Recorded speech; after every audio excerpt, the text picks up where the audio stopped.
Muito obrigada, deputado Eduardo, pelo convite aqui à Secretaria de Governo para estar representada também nessa audiência pública. Acho que o ato falho é que de tantas vezes que a gente já teve a oportunidade de conversar sobre o tema,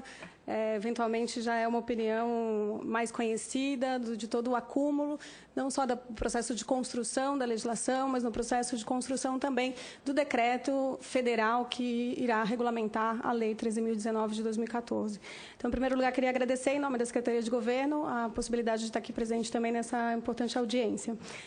Eu preparei uma apresentação de PowerPoint, que, enfim, seguramente ela fica pública na internet, nos anais da comissão, mas eu vou, pelo adiantado da hora, passar um pouco mais rápido nos primeiros e tentar me deter aqui ao processo das emendas propriamente dita à medida provisória 684 de 2015. Vou pedir ajuda. Acho que antes a gente, assim, várias falas teve aqui os apelidos que essa lei já conquistou, já ganhou ao longo da sua existência, né? Para nós, quem inventou o marco regulatório das organizações da sociedade civil foram as próprias organizações da sociedade civil, que se constituíram numa plataforma por um novo marco regulatório das organizações da sociedade civil, trazendo essa agenda para o governo federal como um compromisso político de melhoria do ambiente jurídico e institucional onde estão inseridas as organizações e as suas relações de parceria com o Estado. Então, todo o nosso trabalho é de busca de maior segurança jurídica, de valorização das organizações, de transparência na aplicação dos recursos e de efetividade no processo de parcerias. Então, a gente entende que a Lei 13.019 traz um bom equilíbrio entre o fortalecimento da sociedade civil e a necessidade de transparência na aplicação dos recursos, garantindo nesses pilares o que se buscava de segurança jurídica e esses aperfeiçoamentos que hoje a gente está discutindo para que, ao final, as parcerias sejam, de fato, efetivas e cumpram a sua função. Eu vou pedir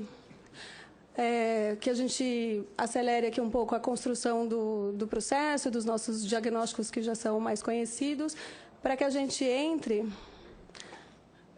onde estamos hoje. Então, desde que a lei foi aprovada, acho que o próximo slide, por favor, e sancionada, publicada no Diário Oficial no dia 1º de agosto de 2014, o governo federal já fez 2 consultas públicas para a regulamentação colaborativa da Lei 13.019. A primeira consulta pública foi realizada de 13 de setembro a 1º de outubro de 2014, e os insumos dessa primeira consulta pública, que foi baseado no texto da própria lei, nos ajudou a subsidiar, alimentar muito o processo de discussão da medida provisória anterior, da 658 de 2014. Esse ano de 2015, então, a gente fez uma consulta pública já com o texto concreto do decreto, e das mais de 900 contribuições recebidas, esse texto também já foi aperfeiçoado, já foi melhorado, e muitos dos temas que hoje estão na medida provisória são temas que já foram identificados desde o ano passado, que já foram circunstanciados não só no relatório da senadora Gleisi anteriormente, quanto no próprio projeto de lei do deputado Eduardo Barbosa, feito aqui no começo do ano. Então, nesse exato momento, a gente está sobre a égide da medida provisória 684 de 2015, nessa prorrogação última de 180 dias para que a lei entre em vigor em janeiro de 2016. Pode passar, por favor? Das 152 emendas, então, a gente tem aí uma variedade de temas, uma variedade de composições de interesses, seja das próprias organizações da sociedade civil, da gestão pública, e muitos deles também dessa harmonização com os territórios. A gente está falando também de uma lei que o Congresso aprovou e decidiu que fosse de abrangência nacional, que impacta não só a União, quanto também os estados e municípios. Então, esse desafio federativo tem sido também alvo de nossas preocupações. Eu vou, então, destacar das 152 emendas um conjunto de 14 temas principais, alguns deles que já foram falados aqui, outros não. Você pode passar, por favor? Bom, a principal preocupação, em primeiro lugar, é um pouco a abrangência da lei em toda a sua plenitude para as políticas setoriais. Então, quando a gente fala das parcerias com as organizações da sociedade civil, a gente está falando de possibilidades de que as políticas públicas sejam feitas, executadas, implementadas em parceria com organizações em todas as áreas existentes. E aí, tradicionalmente, as áreas de natureza continuada, de saúde, educação e assistência, também fazem parte. Então, as emendas que retiram do escopo da lei as 3 áreas de atuação mencionadas, saúde, educação e assistência, nos causa preocupação. A gente sabe que existem várias entidades do campo da saúde que têm feito propostas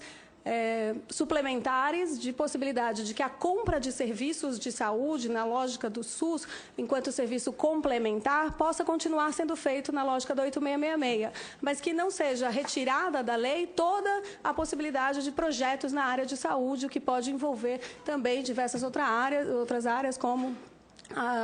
todos os processos de conscientização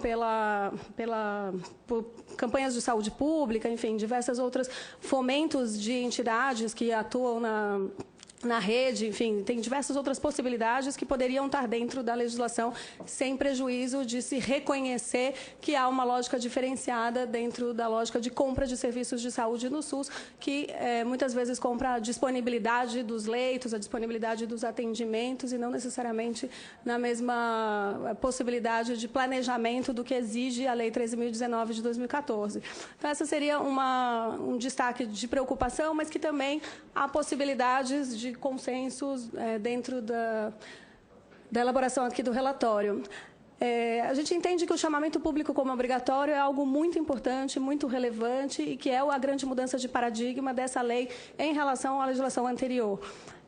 Há proposições dentro da medida provisória de acréscimos de hipóteses de dispensa de chamamento. E aí, de novo, a área de assistência, saúde e educação, pela natureza continuada, pelos serviços permanentes, poderia ter uma possibilidade de credenciamento prévio pelo gestor da política pública local e ter alguma hipótese de dispensa, assim como tem o pleito das emendas parlamentares de reconhecimento de que, ao estar nominado na lei orçamentária, essas emendas parlamentares que a lei não revoga e nem cria, mas que dispõe sobre a possibilidade de alocação para organizações da sociedade civil, poderia ser reconhecido como uma hipótese de dispensa, é uma das possibilidades.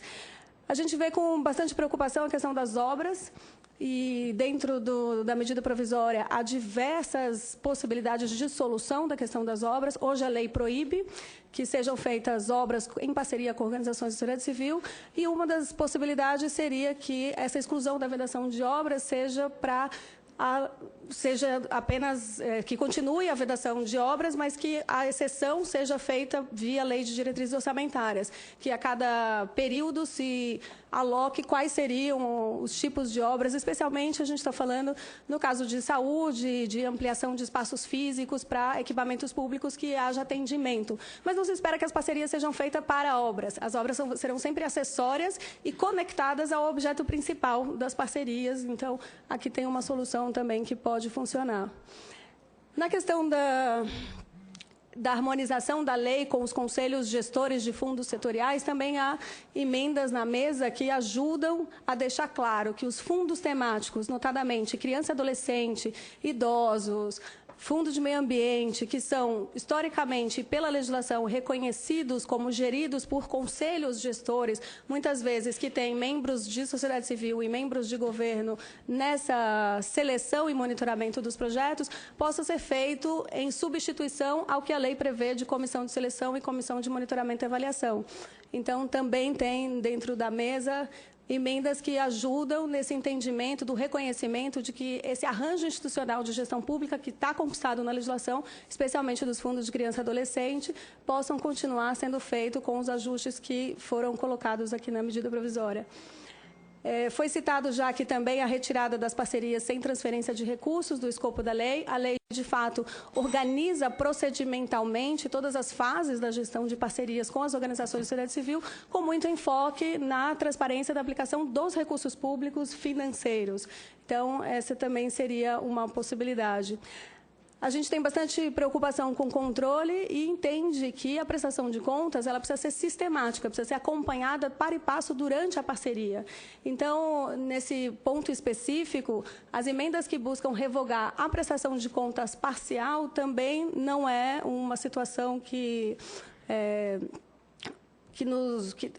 é uma situação que merece atenção, justamente porque ela busca desburocratizar o processo, mas a gente entende que, no mínimo, uma prestação de contas anual, onde você circunstancie todas as informações e haja análise dessa prestação de contas, é importante. Mas prestações de contas mensais, trimestrais, elas realmente dificultam muito a vida, tanto do gestor público quanto das organizações da sociedade civil, entendendo que a gente precisa ter outras formas de controles adicionais que não só a circunstância do relatório obrigatório de prestação de contas. Então, esse é um ponto também que a gente entende bastante relevante. Há um outro conjunto que trata das regras de transição. A medida provisória tem emendas que melhoram a transição do regime anterior de convênios para a nova lei de fomento e colaboração, e existem propostas do escalonamento para a entrada em vigor para municípios menores de 20 mil habitantes para 2017. Seria algo que também está na mesa e poderia ser algo possível para que os municípios menores aprendam com os municípios maiores, com as capitais, com os estados e com a União. Mas a gente entende que, de fato, esse escalonamento seria apenas para municípios menores, o que justificaria esse aprendizado entre comunidades, né? Acho que a gente tem questões também que são bem importantes para as atividades de natureza continuada, especialmente a territorialidade. A lei traz uma restrição à possibilidade de que haja, dentro do edital, alguma restrição de território, e para as atividades que são baseadas no território, que são de desenvolvimento comunitário, de criação de vínculos institucionais com as pessoas, os usuários, os atendidos, os beneficiários, é importante que haja a previsão de possibilidade de delimitação daquele território. Então, essa restrição de territorialidade também, ela, enfim, precisa ser revista no âmbito da 13.019 por conta dessas questões específicas. Além de, nessa mesma lógica de escalonamento para a União, estados e municípios, há também propostas de que criam um prazo de existência para as organizações menores quando a gente estiver falando nos estados e municípios. Para a União, permaneceria por essa proposta de 3 anos, para os estados 2 anos e para os municípios 1 ano. Dos 5.570 municípios existentes no país, 5.552 têm, no mínimo, uma organização da sociedade civil. Então, a gente está falando de apenas 18 municípios do país que não tem nenhuma organização da sociedade civil. Esse é o tamanho da abrangência territorial do que a gente está conversando e colocando. Então, para diversas localidades, é importante que isso dialogue com a realidade local. A proposta também, dentro da medida provisória, sobre as ações compensatórias, o que já é bem comum na área da cultura, a possibilidade de que devolução ao erário possa ser feita por uma ação compensatória que seja da mesma natureza do que foi o objeto da parceria, obviamente que desde que não haja dolo ou fraude e que isso seja previamente aprovado pelo próprio gestor da política pública em específico. O conceito de organizações da sociedade civil também a gente tem escutado bastante das próprias organizações, a necessidade de previsão das cooperativas que atuam com o público em vulnerabilidade social e também das entidades de representação federativa que têm uma diferenciação justamente por ter o agente político de poder na sua própria composição, na sua própria essência de entidade de representação federativa. Alguns desses temas, a gente tem um acúmulo de discussão dentro do decreto federal, mas, de fato, tem uma limitação por conta do decreto só poder regulamentar aquilo que estiver licenciado na própria lei. Então, esse tema das cooperativas, de fato, ele pode ser melhor tratado na lei, especialmente porque a lei proíbe a distribuição de sobras. Na medida em que a lei não define o tipo societário, ela possibilita que, sim, as cooperativas façam parte, mas ela desnatura a essência de uma cooperativa que distribui sobras, essencialmente. Então, isso é um ponto de atenção também que o relator, com certeza, deve lidar, e aqui já foi falado anteriormente. Assim como, para a gente, é bem importante também tratar do tema das entidades de representação federativa, que são hoje as entidades que fazem diversos trabalhos importantes com os municípios e com os estados, e que vão ser grandes parceiros na implementação dessa lei, seja para formação, seja também para ideia de apoio aos demais municípios na linha do conhecimento e da necessidade de trocas e práticas que essa nova lei exige. Já foi muito mencionado o tema da responsabilidade solidária dos dirigentes, e nesse ponto específico não temos nenhuma discordância, entendendo que a responsabilidade solidária ela está presente no ordenamento jurídico. O artigo 50 do Código Civil já prevê que, em caso de dolo ou fraude, pode ser desconsiderada a personalidade jurídica e pode ser aplicada, de fato, o Instituto de busca de satisfação do crédito junto aos responsáveis, sejam eles sócios administradores ou dirigentes da própria organização da sociedade civil. E o pleito das organizações em termos da remuneração de dirigentes também teve uma harmonia recente, que é a Lei 13.151 de 2015, aprovada aqui dentro do Congresso Nacional, mas que só resolve a questão da remuneração de dirigentes, essa harmonia tributária para as organizações de assistência social. Essa proposta também de harmonia para as entidades em geral, que a remuneração na Lei 13.019 não desnaturaria nenhum benefício fiscal, também é relevante para resolver a questão de uma forma mais definitiva. A questão do livre acesso de fornecedores também, a revogação da cláusula contratual de livre acesso de fornecedores. A gente sabe que, sempre que for necessário, os órgãos de controle, enfim, a gente tem uma legislação suficientemente já robusta para que todos os investigados possam, enfim, continuar sendo investigados e isso possa, de fato, levar às últimas consequências, se for o caso. Então, essa revogação não traria nenhum prejuízo ao ordenamento, mas, de alguma forma, também facilitaria a boa gestão das parcerias, na medida em que também tiraria essa necessidade de que a organização tenha que negociar uma cláusula contratual com cada um dos seus fornecedores, fazendo essa disposição de que elas teriam livre acesso, quando, na verdade, enfim, qualquer um pode, dentro do sistema de controle, já ter, enfim, uma visita específica e, enfim, ter suas contas investigadas. Por último, tem mais 2 blocos que estão colocados também nessa mesa, que é a atuação em rede, a possibilidade de que a lista das organizações que sejam fruto de uma rede possa ser apresentada após a celebração. E também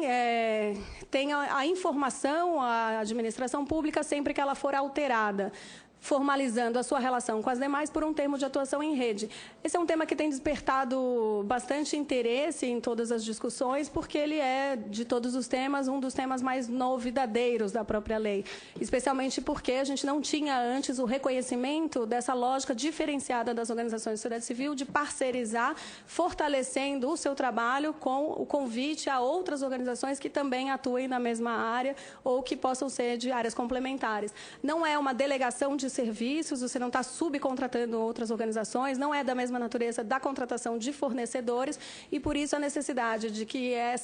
esse arranjo institucional de rede seja regulamentado de um jeito que fique claro o espírito e a diferença entre os demais fornecedores é bastante importante e há propostas que buscam resolver isso de uma forma boa. Por fim, tem também, isso é uma demanda bastante dos municípios, mais do que da União, é a questão da comissão de seleção. Os 2/3 de servidores públicos ocupantes de carreira para a comissão de seleção acaba sendo uma imposição adicional aos municípios que muitas vezes não têm condições de disponibilizar tantos servidores de carreira para conformar uma comissão de seleção. Então, eles pleiteiam por uma maior autonomia federativa, que sim, possa haver uma comissão de seleção, mas que não necessariamente essa composição seja disposta em lei e tem, na medida provisória, emendas que buscam também dialogar com essa questão da comissão de seleção. É claro que de 152 emendas em 10 minutos, aqui houve uma seleção de prioridades a partir de todos os acúmulos e todo o processo de escuta e diálogo que a gente vem fazendo com as organizações de sociedade civil e com os gestores públicos nesse sentido. Adicionalmente a tudo que foi falado, então, enfim, além da famosa revogação do artigo 37, do 42, acho que queria mencionar a questão das verbas rescisórias, que é uma conquista institucional para não precarização das relações de trabalho, a possibilidade de pagamento com todos os encargos sociais, incluso do dimensionamento da equipe que foi prevista dentro do plano de trabalho, e que no decreto a gente estava com a previsão de que a utilização de verbas rescisórias, incluindo o FGTS, se houve essa dispensa durante o processo de parceria, seria utilizada sem problema nenhum pela autorização da própria lei. Aonde a gente começa a ter uma possibilidade diferente é quando a parceria se encerra. E aí, nossa maior disposição é, de fato, promover a quitação das organizações de sociedade civil com o poder público para que a gente deixe de ter o estoque de prestação de contas, para que a gente deixe de ter essas análises 10, 15 anos depois, que, de fato, só prejudicam O secretário executivo da CGU, Carlos Regina, ele tem uma frase boa para esse sentido, que é que o tempo ele é muito bom para várias coisas na nossa vida, cura mágoas, cura muitas coisas, mas ele é péssimo para o controle. Fazer uma análise de prestação de contas 15 anos depois é tanto ruim para quem faz a análise quanto para quem recebe o resultado, para reconstituir as histórias, para reconstituir documentos, é tudo muito mais complexo com tanto tempo depois. Então, de fato, acho que aqui nessa visão dos últimos ajustes necessários para melhorar a implementação da Lei 13.019, há de se levar em conta que a gente precisa ter um processo que seja racional, que seja ágil e que dê quitação tanto para o gestor público quanto para as organizações da sociedade civil. Por fim, então, enfim, a gente tem bastante preocupação dessa harmonia com as políticas setoriais, então acho que essa é uma preocupação também do relator que está sendo levado em consideração. E quanto ao tratamento diferenciado para as organizações menores, que foi aqui citado também, acho que esse traz um espírito da lei. A gente tem trabalhado, por exemplo, a ideia de extensão do Simples Nacional para as organizações da sociedade civil, que é a ideia do Simples Social. Tem diversas possibilidades que a gente, enquanto governo, pode continuar discutindo com o parlamento e que, enfim, no final, se busque, de fato, o equilíbrio de inclusão de todas as organizações da sociedade civil do país, das 300 mil organizações da sociedade civil, dentro daquelas que tenham a legitimidade histórica, política, de atuação dentro das áreas em específico, para que elas continuem sendo fomentadas e tenham a possibilidade de colaborar com o Estado na implementação de políticas públicas. Então, a gente se coloca à disposição na Secretaria de Governo para continuar o diálogo e deseja boa sorte ao relator, tanto no relatório quanto na discussão do plenário da Câmara e do Senado, claramente com a nossa disposição de colaborar dentro do que for possível. Muito obrigada.